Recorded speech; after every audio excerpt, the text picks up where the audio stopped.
మండలం వరంగల్ జిల్లా BRS party రాష్ట్ర వర్కింగ్ ప్రెసిడెంట్ కేటీఆర్ నర్సంపేట మాజీ శాసనసభ్యులు పెద్ది సుదర్శన్ రెడ్డి ఆదేశాల మేరకు చెన్నారావుపేట మండల కేంద్రంలో బీసీ బంద్కు సంపూర్ణ మద్దతు తెలిపిన బీఆర్ఎస్ పార్టీ మండల నాయకులు. చెన్నారావుపేట మండల కేంద్రంలో బీఆర్ఎస్ పార్టీ శ్రేణులు, ప్రధాన రహదారులు తిరిగి అన్ని వర్గాల నాయకులు, బీసీ కుల సంఘ నాయకులు, జేఏసీ నాయకులు, ప్రజా సంఘ నాయకులతో కలిసి ఆందోళన చేసి పెద్ద ఎత్తున నిరసన నినాదాలు చేశారు. మాటిచ్చిన కాంగ్రెస్ బీసీ రిజర్వేషన్ అమలు చేయాలి. బీఆర్ఎస్ పార్టీ మండల నాయకులు డిమాండ్. కామారెడ్డి బీసీ డిక్లరేషన్ పూర్తి స్థాయిలో అమలు చేయాలి. ఈ సందర్భంగా బీఆర్ఎస్ పార్టీ మండల అధ్యక్షుడు బాల్నే వెంకన్న మాట్లాడుతూ బీసీ రిజర్వేషన్ల పేరుతో కాంగ్రెస్ డ్రామా ఆడుతోంది.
కేంద్ర రాష్ట్ర ప్రభుత్వాల మండి వైఖరి నశించాలి.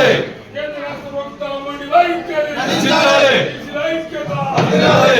ఐక్యత వర్ధిల్లాలి. 42% రిజర్వేషన్ వెంటనే అమలు చేయాలి.